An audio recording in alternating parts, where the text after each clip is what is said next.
Well, good morning, fellow constitutionalists, and welcome to the Free-4-All-Friday edition of the Dan Clemens Show, a Christian political talk show. This is episode 823. I'm your host, Dan Clemens, your constitutional warrior, fighting for your right just to be an American.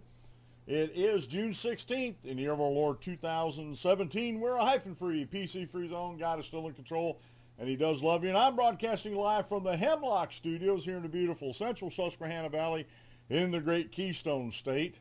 And I just want to give a shout out to my best friend in the world. I love her so much, my wife. It is her birthday today. So I just want to get that on the record.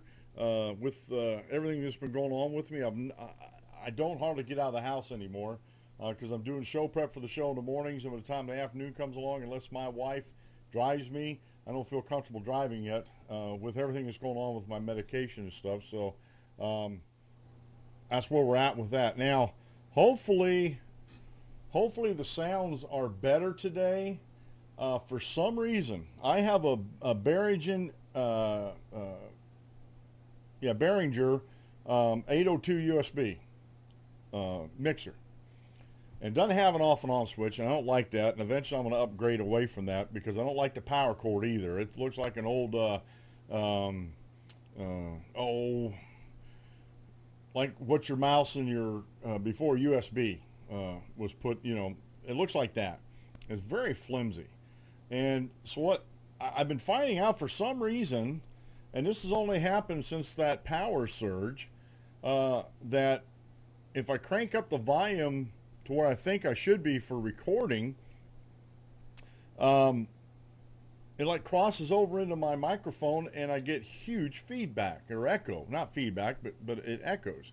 So hopefully the sound, it's not echoing this morning. I spent a couple hours on this yesterday, and hopefully everything's working good. I got all my volumes down. I have to keep the one volume up in order to broadcast on BlogTalkRadio,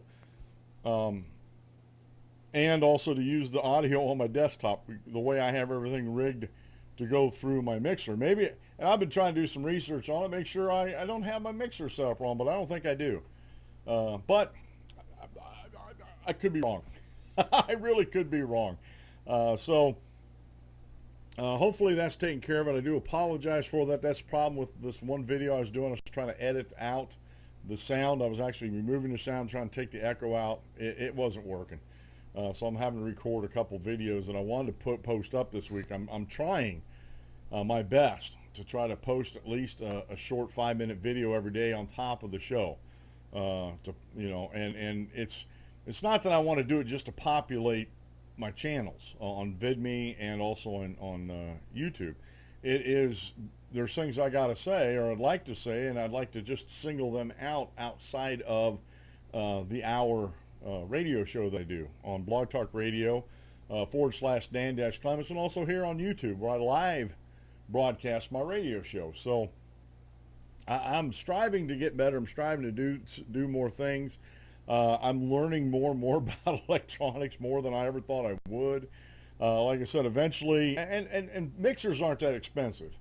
So eventually I'm going to have to go to another mixer, especially one with an on and off button. So when I'm done at the end of the day, I can turn it off, because some of the research I did yesterday said, try unplugging, just letting your mixer set all night.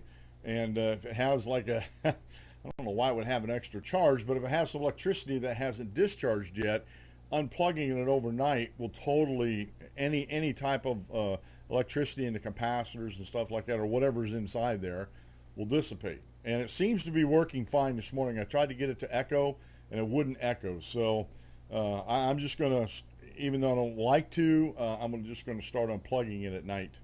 And hopefully that power, where it plugs into the back, hopefully that'll hold up until I get another mixer, because that's the only way you can do this.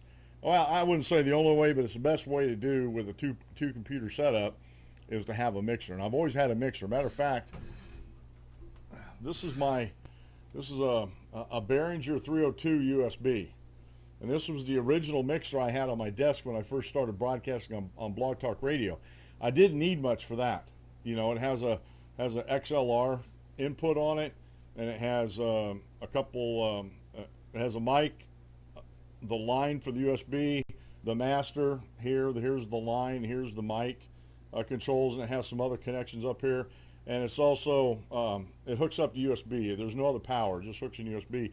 And this is great. As a matter of fact, I'm getting a box together where I can use this to help me remote broadcast. So as long as I can get power to my laptop, I'll be able to use this in order to power the mics and everything. So that was originally what I had for the show, and I can't pick up my other my other mixer. But like I said, as the show evolves, as we get better, I want to thank everybody. My Blog Talk Radio, my downloads and live listens, there are more downloads. And podcasting, and I'm aware of this, podcasting, even if you're doing a live podcast like I do on Blog Talk Radio, and I knew this going in, that my downloads from people, download them out of iTunes or Stitcher, which is the two services I'm on, or downloading them directly from Blog Talk Radio, which some people have the player on their smartphones or on their computers, and they do that, and that's fine. Or they have a podcast aggregator like I have, like Gpotter, and they put the URL in for my RSS feed, and it goes out. You open up the program, tell it to check for new episodes, and it does that. And then you can download those into your MP3 player, and you're good to go. And I knew that to begin with, that it was gonna that's where most of my growth was going to come from. And I do have something. If you're going to go into podcasting, and if you listen on Blog Talk Radio, it's a fantastic platform. They give you a studio. It's great. I wouldn't suggest using the songs on the studio. The for some reason, the recording quality is not very good, and that's why I use a mixer. You wouldn't necessarily need a mixer for Blog Talk Radio, but that's why I use a mixer so I can record on Audacity. I record the audio on this, and then I take and replace the audio right after the show, right after I download it and configure it in MP3. Then I upload it for Blog Talk Radio to replace their audio. And but I do have something against Blog Talk Radio. Not too long ago, probably the end of last year, beginning of this year, they changed their metrics. Before, on my metrics, I was climbing. I had, on some of my metrics, I had anywhere from 700 to 1,000 or more a day, and there was one time I hit like 1,400 downloads in a day. Well, what they did was they got rid of the, and this is where like the podcast aggregator comes in. That's a like a spy bot or a bot, a mechanical way of doing things. Well, they took all those out. They quit counting those in your aggregate. And I sent them an email and said, that's how I do all my, I don't go to the individual sites. I have a podcast aggregator, Gpotter, and that's an open source. Just Google Gpotter, but it has a list of the podcasts that I want to download. Tom Woods, Chris Ann Hall, Scott Horton, here's a who, Scott Horton, and a couple other ones. And, so I can keep, I like listening to other ideas and other ways of thinking about things and other approaches to some of the same things I talk about, because I'm always trying to feed my mind. But they quit counting those at Blog Talk Radio. So my numbers like tumbled. I mean, tumbled. And I sent them an email about it. I said, this is garbage. You're taking a metric, and because you think it's just a mechanical, a lot of people use that. Saves time. But I haven't never heard anything back from Blog Talk Radio, and it doesn't seem like they're going to relent on that. So my numbers, the way they are not factual numbers. They're very, very low in numbers because they don't count and I have no way of tracking that. I have no way of tracking that because they don't track it anymore. It is what it is. You're at the mercy. Blog Talk Radio is a corporation. YouTube's a corporation. Twitter's a corporation. You're at the mercy of their business model. And I don't understand why they tried to explain it, and I didn't understand their reasoning behind it. We're up with more modern metadata collections, and these are not, you can't tell if these are actually human or you just got computers out there, just downloading these on a daily basis and creating your, they're talking about the host doing this. And I'm like, I'm thinking, man, I barely got time to do my show and research everything without having to set up a computer and make sure it's running, to make sure it's just constantly downloading my programs. You know, that's like, again, I think it's another way for them to not have to pay the hosts of the program as much as if they would allow those to go through. If they, honestly, on the trajectory I was going on Blog Talk Radio, I would be one of the not the most, but the more popular conservative radio shows on Blog Talk Radio, because I'm 5 days a week. I'm not profane. I don't attack people. I look at things from a Christian standpoint. I'm unique in that way. There are some other shows out there that I've tried to listen to that claim to be that way, Christian political, but they're really not, because I don't know too many Christians that should be cussing. But anyway, I'm a little off track about that. So Friday's Free-for-All-Friday, so it's anything goes on the program, and I just wanted to make sure I updated folks. If you're actually, if you actually listen to me for tech tips, maybe you shouldn't. Maybe you should. I don't know. And I do a lot of research to figure this stuff out because it irks me. I want to put out a quality product, and it irks me that something like this happens. My wife was actually talking about painting the wall behind me. Saying the paint on the wall is a little too light, and it probably is. And the light that I have is like washing it out. So the back wall might get painted sometime this summer. We're not sure yet. Different things like that. She says my background is a little busy, but there's nothing I can do about it because I have to use this as a broadcast studio and an office. I'm facing, you don't see what I'm facing here. I got a wall just on the other side of my monitors, but I have two monitors on my main computer because my one monitor went belly up. So I got two monitors on my main show computer. I have a laptop sitting up here, and then I have the monitor sitting over here for the broadcast computer, for the streaming computer. And that's how I choose to stream because I don't have a powerful enough main PC. So I have to do it this way. And and then back over here is my office desk for mail, bills. It's built, that shelf is built on top of a filing cabinet. I have that little shelf right there that's slanted. That's a writing shelf.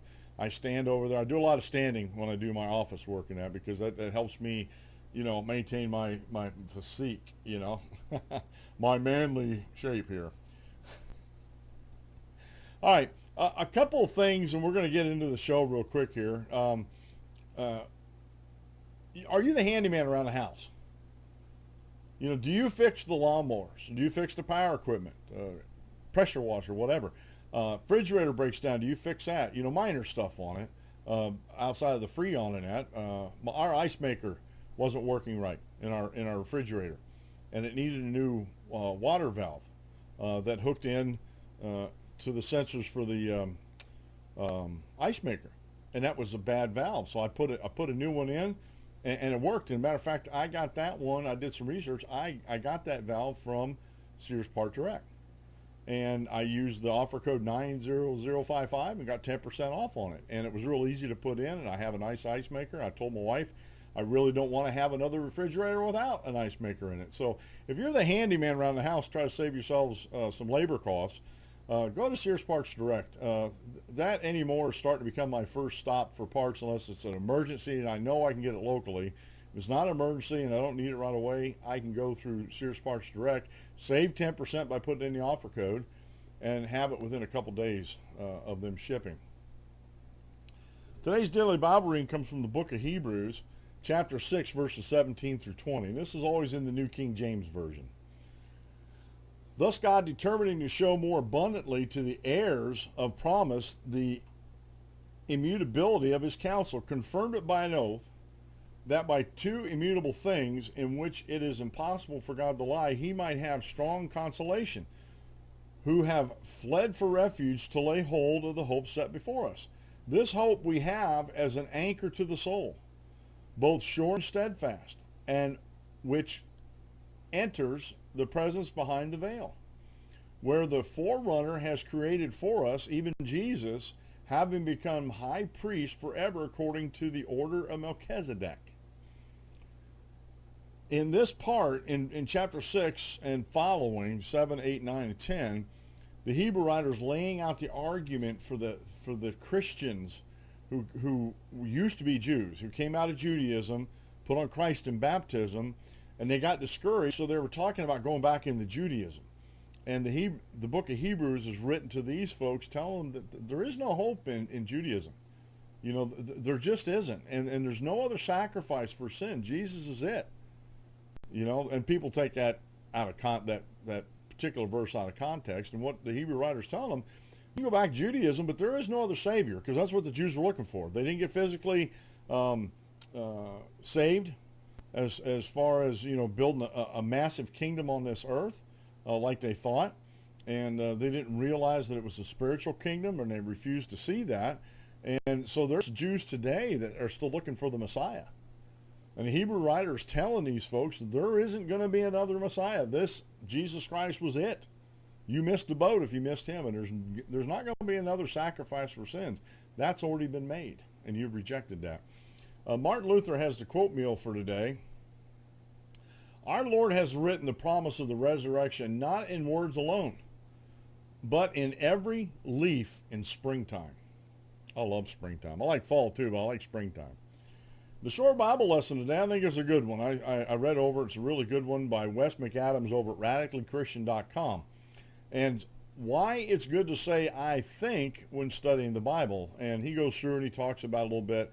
I don't want to hear what you think. I want to hear what the Bible says. And a lot of times, and I've been guilty of this too, not all the time, but I've been guilty of this where, yeah, I don't want to hear what you think, but I think it's important, like Wes points out in here, that this actually shows somebody that that person was studying that, and this is what they think about the verse. And, you know, it's good to understand the Bible in your own terms, as long as you're not making the Bible mean something that it doesn't mean. So, good lesson. Go over to danclemenshow.com and check out the show notes pages, which I got those caught up yesterday. Patreon's only a couple videos behind now.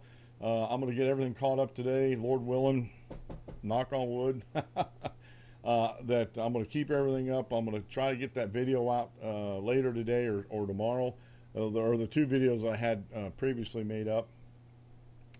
All right, yesterday it was reported after the show that the police were investigating letters of white powder sent to the homes of Georgia Republican and her neighbors, and this was in the Daily Wire, and this is the lady that's running, let me get down to the story here. Concurrent with the Wednesday shooting of the GOP Representative Steve Scalise, former Georgia Secretary of State Karen Handel, who is running against Democrat John Ossoff in a hotly contested 6th Congressional District special election, has been targeted along with her neighbors by letters containing a white powdery substance and calling Handel a dirty fascist. And I'm not going to read the note. I've seen the note in the article. I just want to, if you go over and you read this article, and the links will be up at the danclemenshow.com, pretty foul, disgusting language in this note that was left with that. And I was checking this morning. I'm going to check again here. There's no updates to the, I was looking on the Washington Free Beacon is who had the original story, and there's no, I don't see any updates on that. It just, there was an update in there. Miss Handel responded to the information about Hotchkiss by saying that it is time to work together in a civil and productive way. I'm afraid that's going to be a one-way street. Working in a civil, productive way is going to be a one-way street. Stephan Montano put a video out saying, you know, we got to win it all, or you know, or not at all. And he's talking about how the Republicans and conservatives retreat in these type of times, where they're being pelted by the lamestream media and by the progressives and the liberals and the anti-freedom folks out there, and they sort of cower back. And he made a good point in the video, and I sort of extrapolated it even further. He was talking about putting forth your legislative agenda and just keep putting it out there to make the Democrats deal with that. And I just want to make the point, I think that's a good idea, and this would actually take away from all these idiotic hearings in the House and the Senate about this fabricated Russian. Again, I was watching Bill O'Reilly on OneAmericanNews.com, and even he said, well, the Russians were hacking. Well, Bill, you didn't go and read Vault 7, what came out of Vault 7. And again, I want to point this out on the show, and I'll keep talking about that. If the Russians were sophisticated enough to hack computers that were dealing with the American election and other computers, don't you think they'd be sophisticated enough to cover their tracks where no one could find out who was actually doing it? That makes total sense to me. I'm not a hacker, but if I was going to hack computers for a living to either cause trouble or try to, steal money, like if I was a thief or something like that, before I even started doing it, I'd figure out a foolproof way of covering my tracks and making it look like somebody else was doing it so they would never look my way. I mean, to me, that's common sense. And trust me, these hackers aren't idiots. And these government agencies, or at least some of the folks in the government agencies that might be involved with this type of hacking, aren't idiots either. Why in the world, let's say, and I'm not saying it is, because I'm not an Alex Jones type where I see a conspiracy everywhere. But let's say it was the NSA that was actually doing the hacking to see who was going to win the election, see if they could figure out who's going to win the election. Okay, let's say that was all they were doing. Do you think they would want it known that they're out snooping around in election computers? Let's just call them that, election computers, voting computers and stuff like that. Do you think they would want, it would be a good thing for America to know that they were the ones doing it? So how would you do that? How would you do that hack without the American people knowing? Well, if you go back to Vault 7 and the WikiLeaks Vault 7, and you start reading through there, I guess, and from my understanding, so I'm not a hacker. I don't understand all that coding and everything. But from my understanding of what I was reading there, that's almost standard practice now, and it's very, very hard. It's very, very hard to find out if it was true or not. If it was Russians, or it could have been the NSA disguising themselves as Russians. Could be Chinese. Could be the Chinese blaming it on the Russians. Who knows? And that's the point. We don't know, but everybody's making these suppositions, and they're still calling. I was looking on Google News. I always have that up here since I have my third computer in here with my laptop. Prospect of Trump firing Mueller is becoming more untenable. Folks, this was a story that was being put forward by the likes of New York Times and Washington Post, who have no credibility when it comes to giving you the news. So why even listen to them? And can I make a point here, or a couple points about this whole investigation thing with Comey and that? One, Comey wasn't personally doing the investigations. He was the director. He had folks underneath him who have folks underneath them who have folks underneath them. James Comey was not doing the investigating. So to get rid of James Comey would not stop the investigation at all. So if it didn't interfere with the investigation, which it wouldn't have, how can that be an obstruction of justice? Second point, and I believe this to be true, but I'll say if, to satisfy my liberal friends out there, my anti-freedom folks out there, if the Russian story is fabricated, and I think it is. I think it's fabricated fake news because of what I said about the new type of critical thinking that we have going on in this country today. Even some folks my age have bought into this, that the ends justify the means, that we already made up our minds about individuals and that. And this goes back to Bill Clinton and the Clintons in the White House. And Hillary was right there with him. And we used to call that, I think Rush Limbaugh might have coined this term, I'm not sure, it wasn't me, but the politics of personal destruction. And part of the politics of personal destruction goes back to Saul Alinsky's Rules for Radicals, where you come up with a story and then you guide everything towards that story. or that conclusion you want, that outcome that you want to have, and you guide everything towards that. You cherry pick, you denounce or deny things that go against your narrative, and you just beat and beat and beat and beat. And this is exactly what the Democrats and their allies in the lamestream media are doing right now. They're throwing so much stuff up against the wall that people think they have to investigate it, instead of just honestly just going about your business like it never happened. Because honestly, I don't believe it did. I believe the New York Times, because of their hatred for Donald Trump, fabricated this news. The Washington Post picked it up, and other publications picked it up, and they continue to run with it. Now, if it is fake and fabricated, which I believe it is, the Russian collusion story and everything, if it is fake and Special Prosecutor Mueller finds out it's fake, how can you obstruct justice on something that never happened to begin with? You ever think about that? How can you obstruct justice when you don't even know if it happened to begin with? Or let's say they find out that it never happened. It was all made up by the New York Times, which I think if it is, I think they should be held accountable for that. Freedom of the press, beside the point, I guess. They should be held accountable for that, because with freedom comes responsibilities. And they've, in my mind, the New York Times, Washington Post, and other publications like them have abused their responsibility and their freedoms. They've literally abused them. Now, I don't have a link up here, and I'll try to find the link. It's not hard. There's a young lady called Roaming Millennial that put a video out yesterday talking about this, and talking about how this Mr. Hodgkinson might be mentally unstable, and I don't disagree with her. I think in order for someone to do something like that, you got to be mentally unstable. Now, if you're a hitman, if someone might have hired somebody to do it, that's not a mental unstable. That's just someone carrying out a profession. And I don't want to get off in the weeds here. I believe the DC shooter at the softball practice was a little mentally unstable. However, and I'm gonna put a remark in her video about this. She was talking about it being all rhetoric. Rhetoric's one thing. Rhetoric's like smack talk. If you want to get down to the base idea of what rhetoric is. Rhetoric's sort of like smack talk.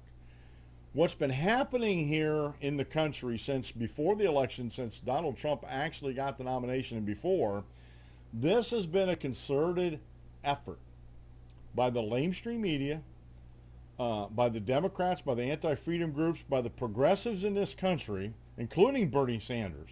Bernie Sanders is one of the slickest operators I've ever seen to do this kind of stuff, especially when he was talking to Mr. Mulvaney about the death tax. Bernie Sanders sees nothing wrong with having a death tax. And again, another senator pretty much told him that, and see, this is rhetoric. What Bernie Sanders was saying about the death tax was rhetoric, okay? About all these programs getting cut, which they weren't being cut. They were just reductions in spending, and Mr. Mulvaney wouldn't have nothing of it. He kept arguing with Bernie Sanders about these are not cuts or reductions in spending, and Bernie Sanders was just blowing him off. Well, it's a cut. It's a cut. It's a cut. It's a cut. But getting back to the death tax, another senator said, every turn, every move every American makes is taxed, including when they die. And a lot of the estates that are out there get decimated because of the death tax. And if we just got rid of it, honestly, folks, got rid of the death tax, there would probably be a lot more businesses in the United States. A lot of businesses are small entrepreneurial, like farms and stuff like that. They get decimated by these by the death tax. But that kind of exchange rhetoric. But what's been happening in the country today is not rhetoric. I hate to disagree with her, but it's not rhetoric. This is a purposeful, coordinated attack on America's freedom, on a sitting president, on the intelligence of the American people. It just boggles my mind, and it stretches the imagination of what lengths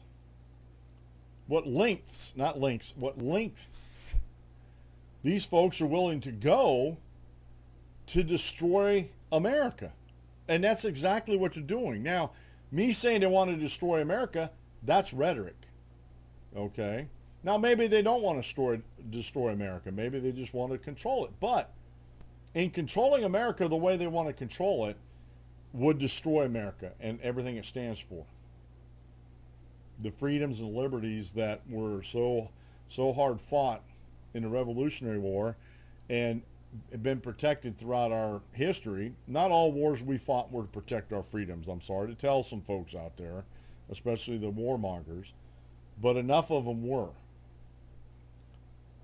And it's a slap in the face if people out there think that the left is not trying to destroy America. Now, they may not put it in those terms, but what they're doing is destroying America. And if you love America and you think it's a blessing from God, which I do, and I'm not saying that America should stand forever and ever, ever. I'm not saying that at all, but God bless us with the United States, and as long as there's a remnant that cares about this blessing, we should fight for it. Now, I'm not talking about going out with guns and killing people. I'm not saying that type of fight, but we should fight in the arena of ideas, and that's what I do here on the show every day. We need to fight progressivism. We need to fight socialism and communism in the arena of ideas, and don't let guys like Bernie Sanders steal the narrative. That's what Bernie Sanders does when he grandstands at a hearing. That's rhetoric. What the lamestream media does, from newspapers to online sources to TV newscasts, is a concerted effort. None of them has done their due diligence to see if these anonymous sources were actually correct. They just ran with it and ran with it and ran with it.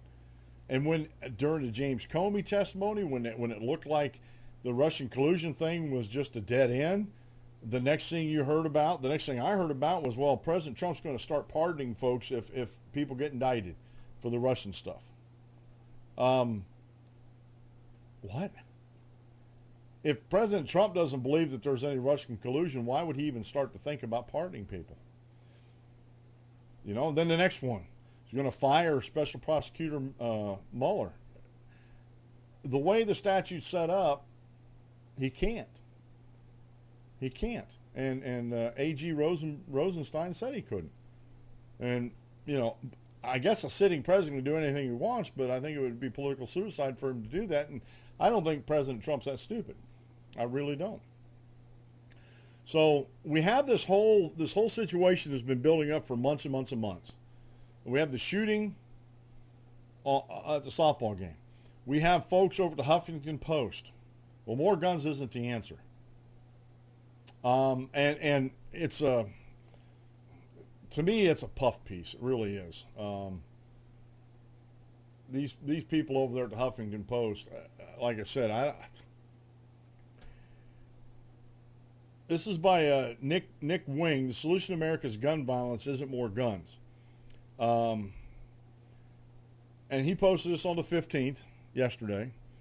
After Wednesday's shooting, some Republicans are saying more people should be armed. That's not going to help. What do you mean it's not going to help? If it wasn't for the police officers, I know I'm getting a little boisterous here, but if it wasn't for the police officers that were there that was armed, that could have been a massacre. We would be having a lot of special elections coming up here if there wasn't a couple men there that were armed. I don't care if they're police officers or not. These anti-freedom folks, and this is exactly what they are out there, they don't like the numbers that the NRA actually researches and puts up and says that states like Texas, where they have concealed carry and they have open carry down there, the crime rate is a lot less. Why? Go back and do some research and go back and Google the Detroit police chief saying, I think it was in 2008, he conducted a study and was asking inmates who they feared the most, cops or concealed carry citizens. And they said the concealed carry citizens because they can look around. They don't know who's carrying. They don't want to get hurt. They don't want to get hurt any worse than anybody else does. I don't know what makes liberals think differently than everybody else. It must be the kumbaya that gets into their head, that everybody should love everybody and love will take care of everything. And they don't understand that there's individuals out there that are sociopathic and psychopathic, or you just got people out there like in gangs, which most of the gun violence in the United States comes from gangs and gang affiliate. If you take all that gang stuff out, the deaths by guns drops dramatically. I mean, dramatically. But Huffington Post won't tell you that. Nick Wing won't tell you that. They want to cherry pick the ideas because they have in their minds that American citizens exercising their freedom to defend themselves is a bad thing. That's their conclusion. So what do? They have to go back and fix the narrative to support that conclusion. And it's infuriating the way some of these guys do that. It really is. And this isn't rhetoric that he's talking about here. This is a concerted, coordinated effort by anti-freedom folks like Nick Wing, who doesn't think that you and I should have the ability to defend ourselves. And quite frankly, folks, it's not the law-abiding citizen that's going out and doing this. It isn't. It's criminals. Now, the argument said, well, some of these criminals have passed background checks. Okay, yeah, they have. But you know what they did? They might have been a law-abiding citizen all their life, but at some point, if they committed gun violence with that legally owned gun, they crossed the line. And no amount of background checks or psych evals or anything like that is going to stop somebody from crossing the line if they want to cross that line. And so should all law-abiding citizens' freedoms be curtailed because a handful out of the whole society want to cross that line into illegal activities? That doesn't make sense either. It's like governing for the minority. 3% of the population in the country is identified as LGBTQXYZ. And so we're supposed to change the way we think and what we think is acceptable and isn't acceptable and change all the laws of the land to satisfy this 3% minority in the country. Insane. 2 to 3% of all abortions are either because of rape, incest, or the mother's life is in peril. So the other 97% of abortions are out of convenience because folks didn't have the sense enough to either keep their pants up and legs crossed or use some type of birth control, and they got pregnant, so it was inconvenient for them at this time. Even though it was convenient for them to have sex, that is the way you get pregnant.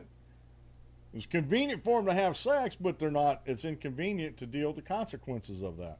So we govern by the least common denominator.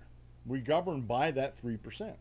Well, got to protect the women's choice because of rape, incest, and the life of the mother. When it turns out to only be 2 to 3% of abortions that take place. We've gotten everything backwards in this country, and we've let it. Conservatives, I'll put myself in that group. We've let this happen. And we've let guys like Nick Wing steal the argument. Just like with capitalism. Free market capitalists like myself, and I used to let them steal the argument. I don't anymore. But I used to let them steal the argument. And we got to stop this, letting them steal the argument. We got to stop. We got to have an open mind, but not so open that our brains fall out, but not so closed that we're not open to some new ideas or maybe new ways of doing things, or looking from the other person's perspective. And I've tried to look at it from the anti-gun group's perspective, but the arguments don't make sense. Now, if they would come up with a common sense, reasonable argument why I shouldn't be able to protect myself with a firearm, I'm not going to wave around here, Dave, I'll sit down and talk to them about it. But until then, what's there to talk about? When you're so far apart on the ideas that one's freedom and one's anti-freedom, one's control and the other one is freedom. And quite frankly, folks, and I've come across this and I've been thinking about this since this shooting and stuff like this. It's one thing, and I'm talking from a Christian standpoint. It is one thing for me to be willing to sacrifice my life for the Lord. You know, to lay my life down for a friend. No greater love has man than that he lay down his life for a friend. That's my decision. That's my decision to do, is lay down my life for a friend. But if I have the ability in that laying down my life for a friend to stop that friend from being killed, and I don't do that, I don't use that ability or the means with the ability, have I sinned? I don't have a right to sacrifice your life. I don't have if I'm sitting in a dugout, I don't have a right to sacrifice either person's life on the left or right of me. But if I have the ability to protect them and myself at the same time, I'm laying my life down for them by drawing attention from them to me, especially if I have a firearm and I want to defend it. I want to defend these guys. You know, this got a guy out there, and this is, folks, and this is, I'm not saying this is a total scenario, but we had some Capitol Hill police that were there because of Scalise, and they laid down their lives for the other congressmen there, and they did so with firearms. And they were willing to sacrifice their lives, because once they started firing, guess what? That gunman is not going to keep shooting at those congressmen. That gunman's going to try to put down that threat. It's human nature. The survival instinct kicks in. Whether he's crazy or not, he still has survival instincts. This gentleman turned his gun on these guys and started firing. And if he would have neutralized those two guys, and all the congressmen seemed to went into the dugout, it'd have been like shooting fish in a barrel. So I go back to my original premise. It's my choice to lay down my life for my friends or my Lord. But you don't have that you don't have the right to choose that for me. And if I have the ability to stop something, and that, like I said, a firearm, getting in harm's way to protect somebody else that doesn't have one, or even doesn't want one. I don't, even if the most ardent anti-gun nut was sitting next to me, and something like that happened, and I had the ability to draw attention from them to me by having a concealed carry firearm and pulling it out and trying to stop this individual, I would do it in a heartbeat. But what would, on the flip side of that, what would that anti-gun nut, the most extreme one in the country, you name the person, what would they do besides throw themselves in front of me to defend me? I mean, that's a possibility. I mean, they can do that. I can choose to do that, you know, jump in front of somebody else that I think is more important than me, or whatever my reasoning's for doing it, even if I didn't have a gun. That's my choice. But I'm probably still going to end up dead anyway. If again, it's, and I don't want to seem, and don't take this the wrong way, I don't want to seem holier than thou. I don't want to seem more brave than anybody else. I've never been in that situation. Never. And I pray to God I never am in that situation. However, if the military taught me anything, and I'm not talking, the Navy taught me this to a certain extent, but when I was in a rifle company and the Army National Guard, they really taught me that if I'm trained, if I train myself, and I can do that, I go out and practice with my firearm, my holding techniques, single-handed, double-handed. I know I just said a taboo to all these tactical nuts out there on YouTube, but there's going to be situations that you may get in that you cannot get a second hand on that firearm, especially if you're firing from concealment. So you got to be able, honestly, I have yet to see any of these tactical videos, this is a little side note here, on YouTube, where it teaches them how to use single-handed and shoot single-handed.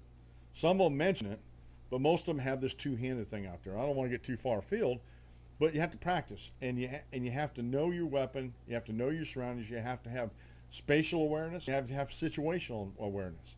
And if you ask my wife, when we go like today, when we went to the restaurant, she sat us at a table, and I want to sit in a particular chair, and I couldn't, but I sat in the one that gave me the most views of the exits and the entrance to the restaurant.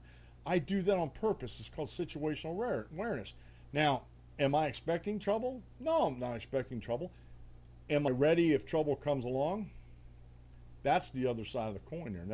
And these folks that don't believe that I should have the right to conceal carry a weapon and defend myself, they're taking away options from me. That they don't have that right to do so.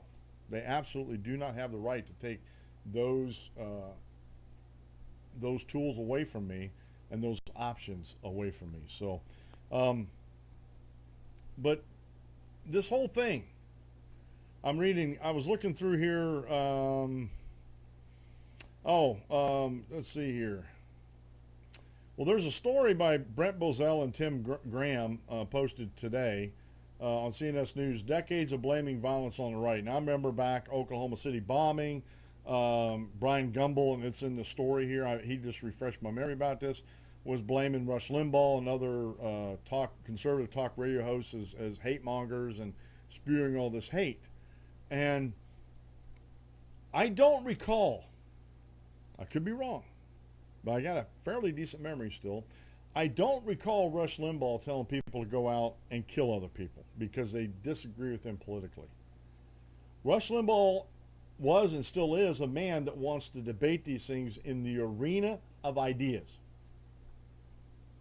In the arena of ideas, that's where I want to be. I want to be in the arena of ideas.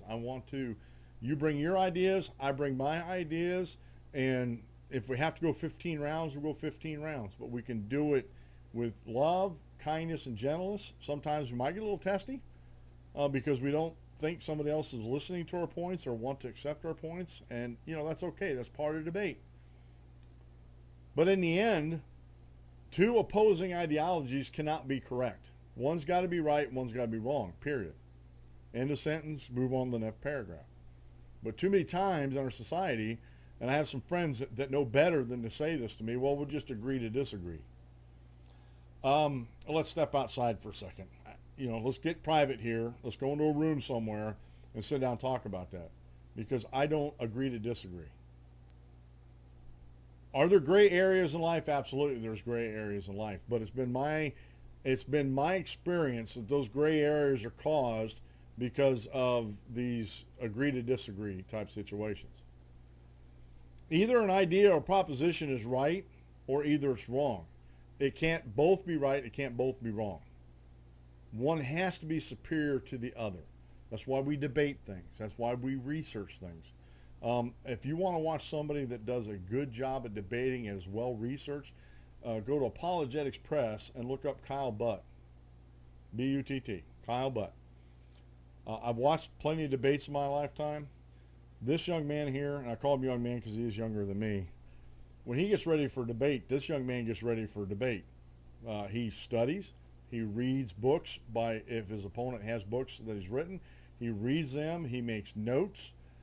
He watches their debates to see what they're going to be talking about so he can prepare himself for the debate questions and debate his ideas and stuff like that.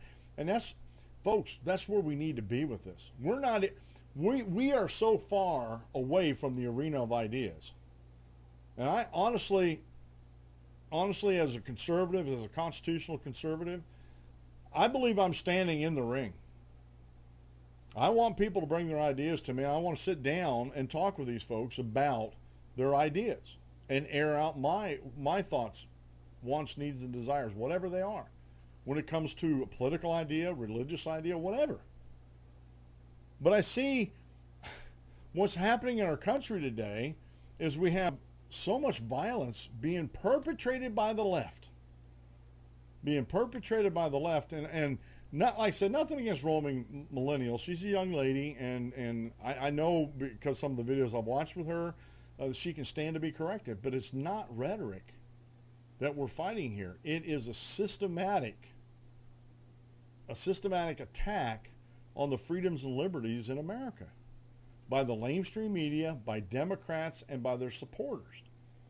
And one of the biggest pot stirrers out there is George Soros. And Glenn Beck years ago, before I think he went off the reservation, but Glenn Beck did an expose on George Soros. I think it was very good. Other folks have done, I think Breitbart's done some, and some other folks have done exposés on George Soros. And this guy, if all the stories are true that I've read about him, if they're true, this guy's an evil man. And through his open society 501(c), they make donations to these other left-wing anti-freedom groups out there, like Common Cause, and some other ones like that, that put forth his agenda. And this is why it's become a concerted effort. You know, because one thing, if they're getting money from George Soros, guess what? You're going to have to toe that line. You're going to have to toe the Soros line. There's no other way about it. So yes, it is concerted, but these folks won't even get in the ring with you. My Facebook antagonist, Kimberly Eaton, will not get in the ring with me when it comes to ideas. She wants to stay outside the ring and cast insults and innuendos inside the ring, but she will never step in the ring when it comes to debating ideas. Because if she does, and I truly believe this, because I don't think she's dumb. I mean, she is college educated, but I don't think she's dumb. She's seen enough of my writings on Facebook. I don't know if she's heard my programs, but I think she, in the arena of ideas, I think she knows I'd mop up the floor with her, because her ideas don't hold water. Her ideas have been tried and tried and tried throughout history. I'm talking about progressive socialist ideas. Matter of fact, we have a petri dish down in Venezuela where it's being tried again. And guess what, folks? It ain't working. It will never work.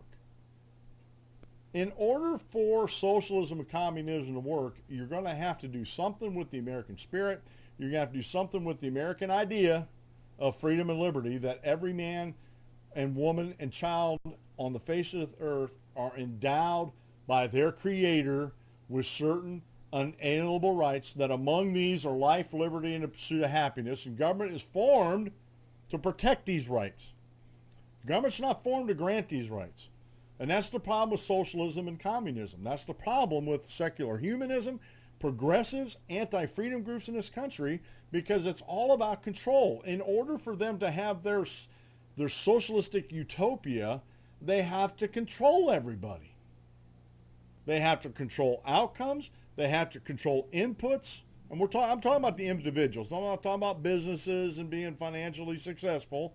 I'm talking about they have to control the outcomes and the inputs in the total population in order for them to even get close to a socialistic paradise. But the problem is, it's never going to happen. It's a fool's errand to think that they're ever going to create a society with socialism that's going to be prosperous.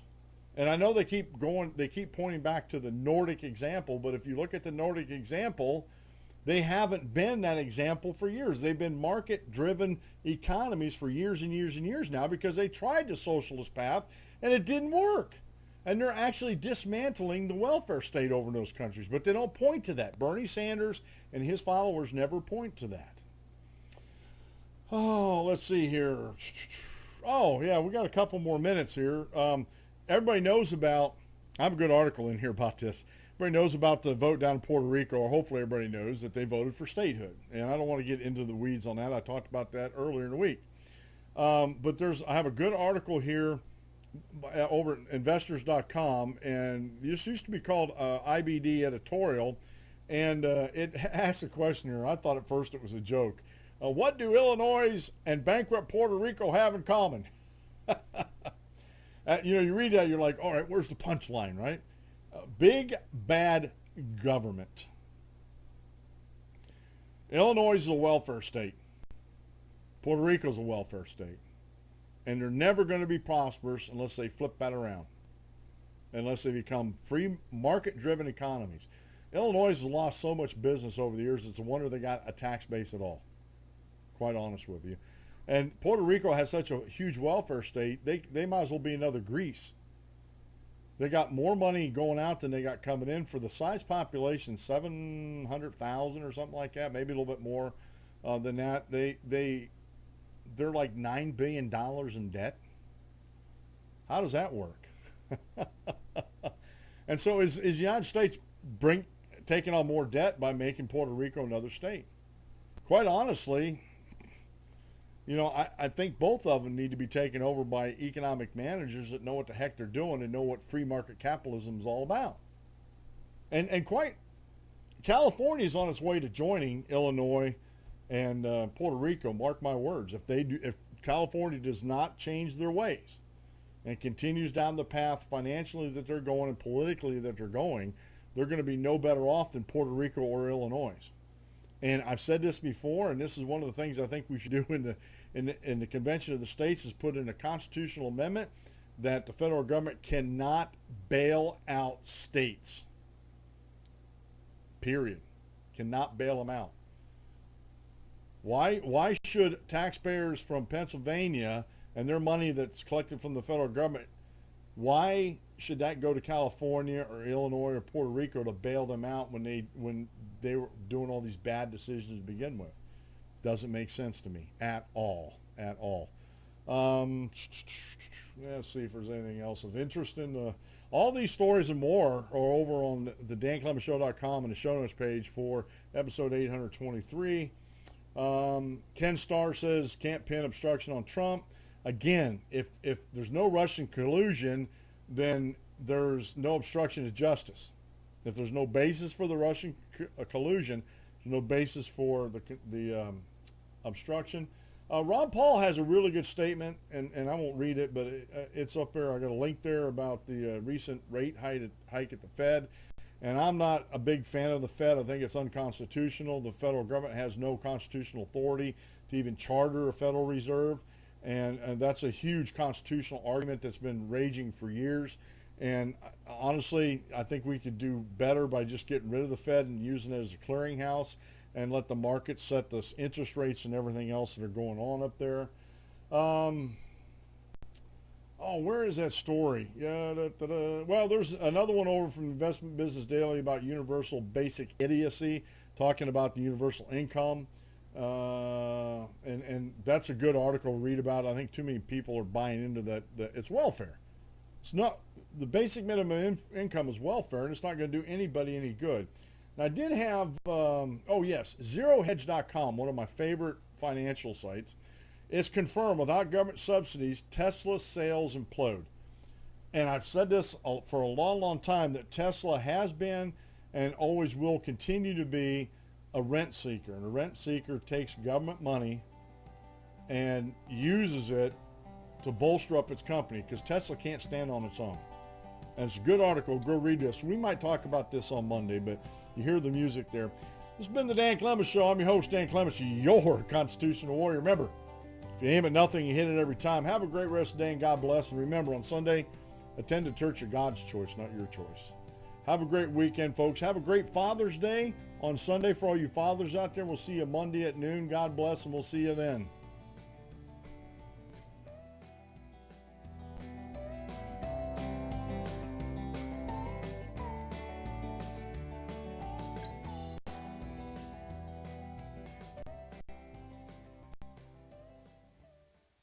Thank you for using Blog Talk Radio. Goodbye.